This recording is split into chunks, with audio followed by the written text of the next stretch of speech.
What's up, everybody? Welcome to Budget Freedom. My name is Christo and this is Jessica, and today we're gonna get into some more e-commerce talking. Yes. All right. So today what we wanted to talk to you guys was about how to price your items to sell online. I don't know how to price them. Please teach me. I'm joking. I feel like in a joking mood today, like always. Well, before we continue, guys, please like and subscribe, hit the bell notification so you get notifications when more videos come out, and leave us comments. We're starting to get a lot more comments, and we're really happy about that. We like interacting with you guys and answering your questions and helping where we can. So don't be afraid. Don't just watch in the dark. Leave us some comments. Let us know how you're doing. If you have anything to add, it's really cool to hear from you guys. So don't worry.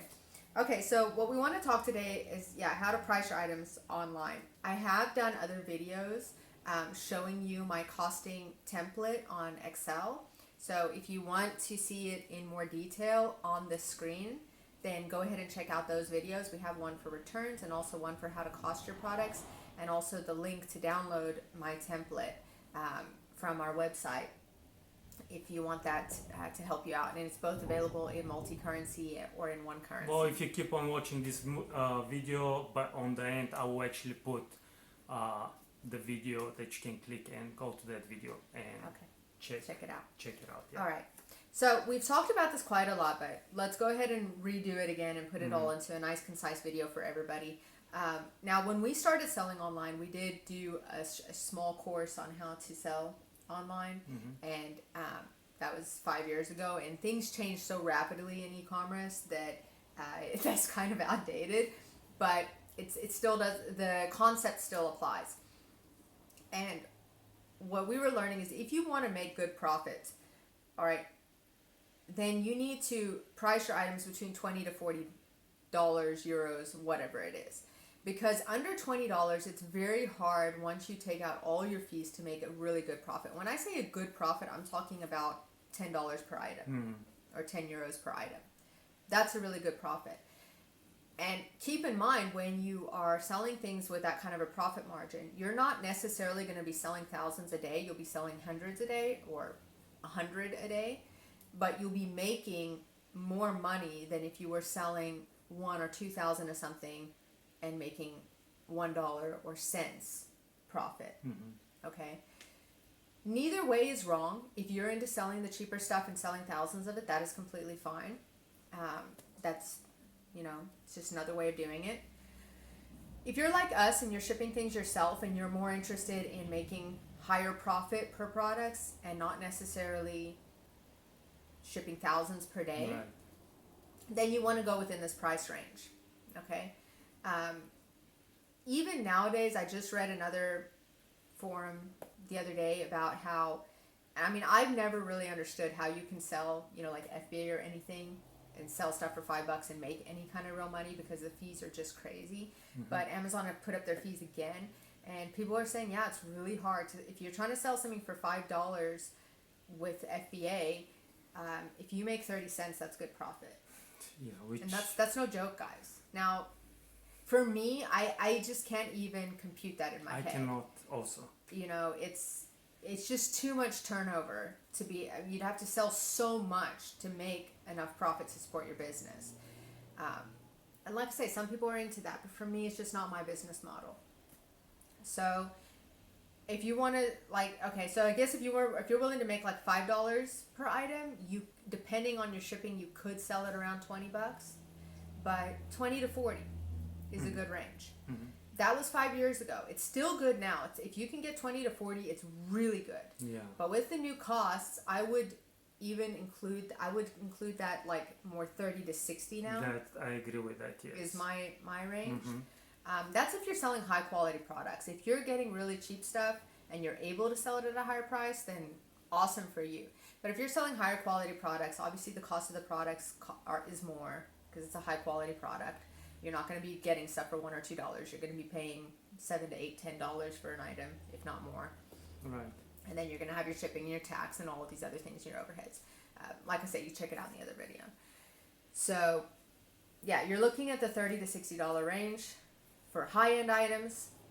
well, I should say medium to high end items, because obviously high end is like computers and stuff. There, you're going in a completely different category. And then, if you can, 20 to 40 is even better. But those kind of price ranges in today's market, with today's postage rates, should get you $8 to $10 profit if you're sourcing them at the right price, basically. There's a lot of factors. It's really hard to come out here and say, this is exactly how you can do it, because it really depends on what country you're living in, where you're getting your products from, what, your overhead, all kinds of, cost of living, all kinds of implications that you have to deal with. But yeah, that's that.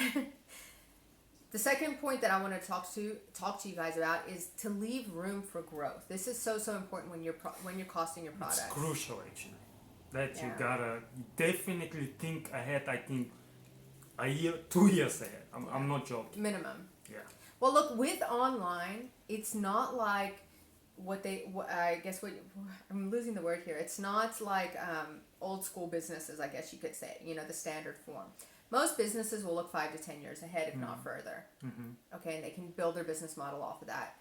The problem with e-commerce is it's growing at such a rate that things are changing so much year by year. We're talking not only VAT laws, country laws and regulations. We don't even know what's going to happen now with, the UK and the EU. I don't want to say the word in the algorithm here.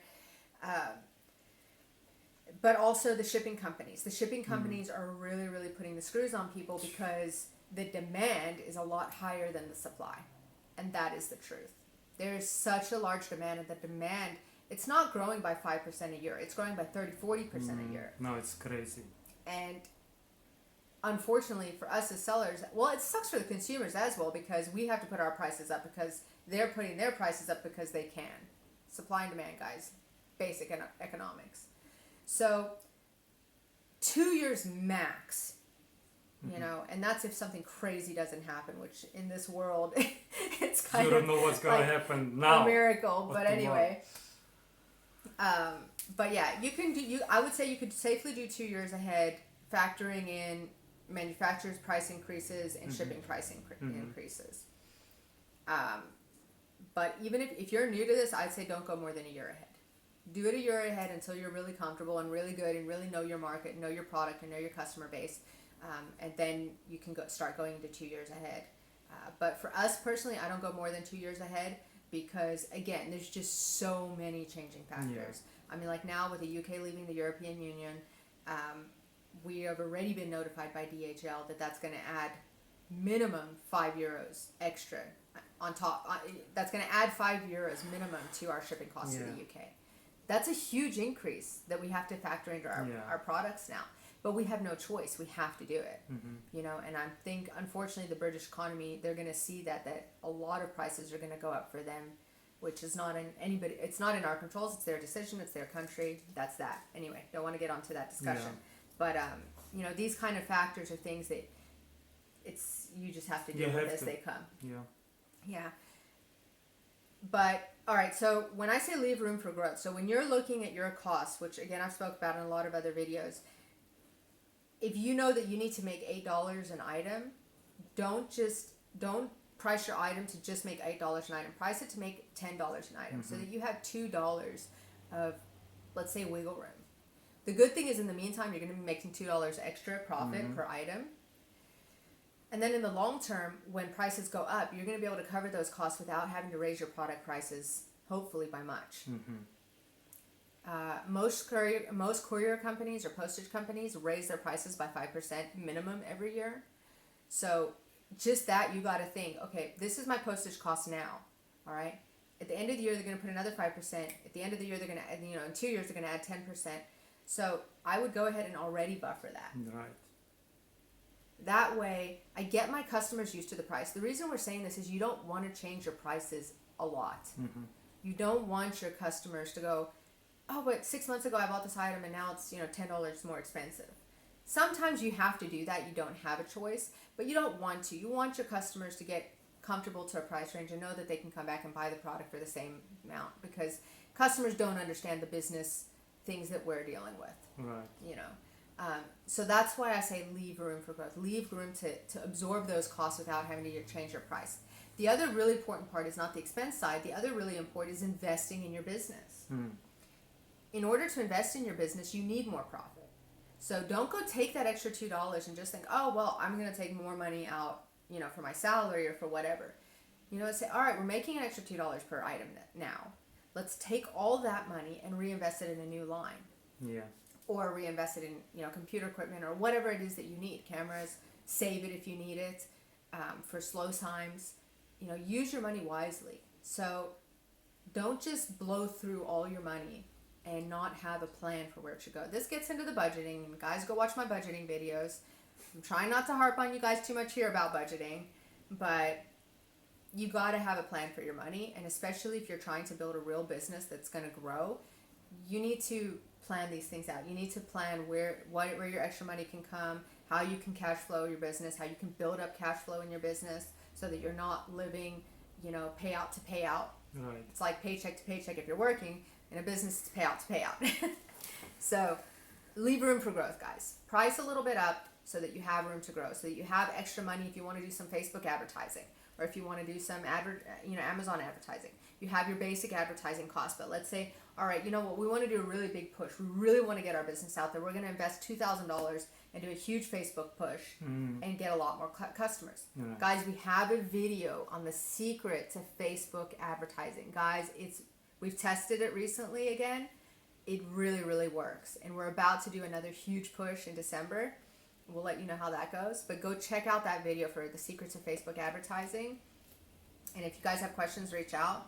But if you follow that system, you're going to make money on it on Facebook. But it does require about $2,000 investment to get going. And then you can put it on automation for $500 a month or so. But yeah, go check that out. So that's another good way to use that money to invest in your business and to grow. Okay? All right. Yes. Last point. Sorry, I was reading my chart here. I wrote little points so I wouldn't forget. The last point that I wanted to make here was make sure that you have a sustainable profit. Okay? What do I mean by that? What do you think I mean by that? Since you're over here yawning, have you woken up yet? Yeah, I had a coffee. No. Sustainable profit. It's very easy. You gotta have money in your bank. That's it, guys. Money in the bank. Show you what you think. That's what you need. And a lot of money, so when... No, that's not what I meant. Yes. Sustainable profit means the profit that you're making on your items now, is that going to be able to sustain you long term? Especially if you're starting out a business or if you're under 5-year business. Remember, in the first 5 years, 90% of businesses fail. And 90% of businesses fail because of cash flow issues, because they can't continue to run their business. And that usually happens because people get excited. Oh, look, we're selling it. We're selling thousands at this awesome price. But yeah, but how much net profit are you making? Are you making enough? And then most of the time people realize, because they don't budget, they don't get bookkeepers, they don't do their accounts properly, they just worry about selling. Then they realize, okay, I made a lot of money, but at the end of the day, I'm only left with $5,000 or $10,000, and I can't sustain this. I can't keep doing this. So if you really are serious about building your business, even if it's a part-time job, even if it's a part-time business, a side hustle, you want to build it, you're investing your time and energy in it and your money. You want to build it so that it becomes a residual income that you don't have to work hard on. You want to be able to go to work and do your thing and come home, just fill orders and make money. But in order to do that, you got to make sure that the profit that you're making is sustainable, that you can continue to put all that time and energy into that side business, and you're getting paid enough out of it to where you're able to achieve your goals and have motivation to keep doing it, basically. So yes, when you start a business, don't think that just because you're selling 1,000 products a month, but you're only coming out with $500 net profit, that is something that you're going to be able to sustain over a long period of time. Unless you're lucky enough to live in a country where your cost of living is that cheap, then if that's what makes you happy, awesome. But if you need more than that, look big picture, guys. Don't focus on just trying to make a whole lot of sales right now if it's not actually going to help you achieve the goals that you want to achieve, which is growing a business, making good profit, automating, having what's called reoccurring income, and maybe being able to quit your daytime job or have it as a full-time job and support your family, you know, and to move forward in life and to grow, to make your company bigger or better. So that's what I mean about sustainable profit. Make sure that the profit that you're making, which is kind of like the whole video that we've been talking here, is giving you enough net profit. That means after everything is paid, guys, fees, expenses, buying a new product, everything. You know, when you cost a product, remember, you got to take out the cost of that product, okay? And you got to take that money. So if you are buying a product for $4, when you sell it for $12, that $4 that you get back for that product, for the cost of that product, you got to take that $4, you got to buy another 2 products, okay? So a lot of people make this mistake. They're like, oh, I got back the cost of the product, I got $7, I can go spend $7. No, you can't. You can only spend your net profit. So go check out our other videos on costing. Go check out the videos on budgeting. If you guys have questions or comments below, let us know. But think, guys, when you cost your products, make sure that you're taking into account all of these different variables and thinking about your future goals and your long-term goals and how you can achieve that with the profit that you're going to get out of the products. And rather cost your products at a higher level, at a rate that is going to work for you, than just trying to sell a whole lot of products and not get anywhere. Like I said, having money in the bank. Grow your bank account. Sustainable business. And Cristo does it with his little magician named Jessica. Yes, but I also do it with advertising and other things. But yes, guys. Yeah. Well, anyway, go check the other videos, guys, and let us know what you think. Just comment, let us know, and if you need help, like we say, we are here to help with whatever we can, you know, build that community. Happy Please selling, guys. Like, subscribe, hit the bell notification, do what you do, share, and we'll see you soon. Bye. Peace out.